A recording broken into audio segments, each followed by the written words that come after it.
अध्याय 8 संज्ञा। वाक्य में प्रयोग के आधार पर शब्दों को दो वर्गों में बांटा जाता है। 1. विकारी शब्द। 2. अविकारी शब्द। विकारी शब्द वे हैं जिनमें लिंग, वचन, कारक आदि के कारण विकार परिवर्तन आ जाता है। ये 4 प्रकार के हैं। 1. संज्ञा।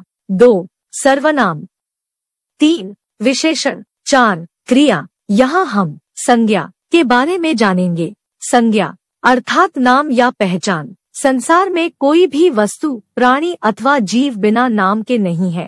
नाम ही उनकी पहचान है। ये नाम ही संज्ञा कहलाते हैं। किसी प्राणी, व्यक्ति, वस्तु, स्थान या भाव के नाम को संज्ञा कहते हैं। जैसे प्राणी गाय, शेर, मोर, कोयल, चिड़िया आदि। व्यक्ति रामलाल, गोविंद, मीना, सरला, रामायण, भाई बहन आदि। वस्तु मेज, कुर्सी, पुस्तक, कंप्यूटर आदि। स्थान आगरा, मुंबई, चेन्नई, गांव, शहर आदि। भाव लिखाई, अच्छाई, बुढ़ापा, ईमानदारी आदि। उपर्युक्त उदाहरणों में कुछ नाम ऐसे हैं जो किसी विशेष व्यक्ति, वस्तु या स्थान का बोध कराते हैं। जैसे रामलाल, गोविंद, मीना, सरला, रामायण, आगरा आदि। कुछ नाम किसी विशेष व्यक्ति, वस्तु या स्थान की ओर संकेत न करके केवल साधारण जाति का बोध कराते हैं। जैसे मोर, कोयल, मेज, कुर्सी, गांव, शहर आदि। कुछ नाम ऐसे भी हैं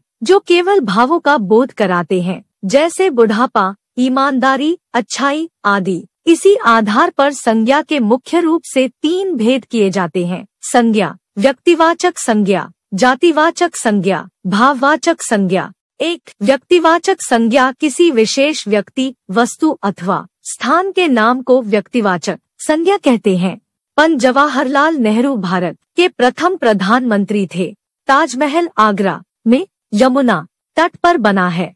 उपर्युक्त उदाहरणों में पंडित जवाहरलाल नेहरू विशेष व्यक्ति का नाम है। भारत एक विशेष देश का नाम है। ताजमहल विशेष वस्तु का नाम है। आगरा विशेष स्थान का नाम है।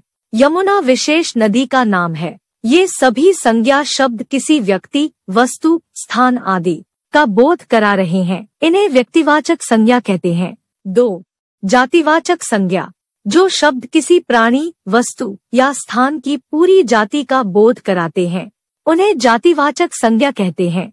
मेज पर पुस्तक रखी है, बालक पौधा लगा रहा है। इन वाक्यों में मेज, पुस्तक, पौधा वस्तुओं के नाम है। बालक एक सामान्य बालक का बोध करा रहा है। ये सभी शब्द जातिवाचक संज्ञा है।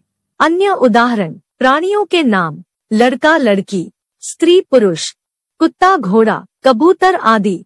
वस्तुओं के नाम मेज, कुर्सी, पुस्तक, कलम, घर, गिलास आदि। स्थानों के नाम शहर, गांव, किला, बाजार, डाकघर, नदी आदि। 3. भाववाचक संज्ञा किसी भाव, गुण, दशा, अवस्था का बोध कराने वाले शब्द भाववाचक संज्ञा कहलाते हैं। बुढ़ापा कष्टदायक है, सेब में मिठास है। रंगीन शब्द भाववाचक संज्ञा के उदाहरण हैं। अन्य भाववाचक संज्ञाएं बचपन, जवानी, कड़वाहट, सुंदरता, लंबाई, गरीबी, ईमानदारी, शीतलता आदि। समझो भाववाचक संज्ञाएं सामान्यत महसूस की जा सकती हैं। भाववाचक संज्ञाएं अगण्य होती है, अर्थात इन्हें गिना नहीं जा सकता। इनका प्रयोग सदैव एकवचन में होता है। भाववाचक संज्ञाओं की रचना। कुछ संज्ञाएं मूल रूप से ही भाववाचक संज्ञाएं होती है। जैसे सत्य, हिंसा, अहिंसा, न्याय, सुख, दुख, दया, कृपा आदि। कुछ भाववाचक संज्ञाएं मूल शब्दों में प्रत्यय जोड़कर बनाई जाती है। इन्हें व्युत्पन्न भाववाचक संज्ञाएं कहते हैं। कुछ उदाहरण प्रस्तुत है।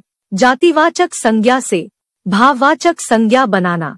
जातिवाचक, भाववाचक मनुष्य, मनुष्यता, लड़का, लड़कपन, बच्चा, बचपना, व्यक्ति, व्यक्तित्व, पशु, पशुता, पशुत्व, कवि, कवित्व, देव, देवत्व, पंडित, पांडित्य। सर्वनाम से भाववाचक संज्ञा बनाना। सर्वनाम भाववाचक अपना, अपंत्व, पराया, परायापन, निज, निजता, मम, ममता, स्व, स्वत्व, अहंकार। विशेषण से भाववाचक संज्ञा बनाना। विशेषण भाववाचक मीठा, मिठास, काला, कालिमा, ऊंचा, ऊंचाई, उदार, उदारता, महंगा, महंगाई, पीला, पीलापन, हरा, हरियाली, मधुर, माधुर्य, लाल, लालिमा। क्रिया से भाववाचक संज्ञा बनाना। क्रिया, भाववाचक। सीना, सिलाई, दौड़ना, दौड़, हंसना, हंसी, हारना, हार, उड़ना, उड़ान, चुनना, चुनाव। अव्यय शब्दों से भाववाचक संज्ञा बनाना। अव्यय, भाववाचक। निकट, निकटता, दूर, दूरी, शीघ्र, शीघ्रता, समीप, समीपता, समझे। अंग्रेजी व्याकरण के प्रभाव स्वरूप हिंदी में भी संज्ञा के दो भेद और माने जाने लगे हैं। द्रव्यवाचक संज्ञा, जिन संज्ञा शब्दों से किसी द्रव्य या पदार्थ का बोध होता है उन्हें द्रव्यवाचक संज्ञा कहते हैं, जैसे तांबा, सोना, लोहा, गेहूं आदि।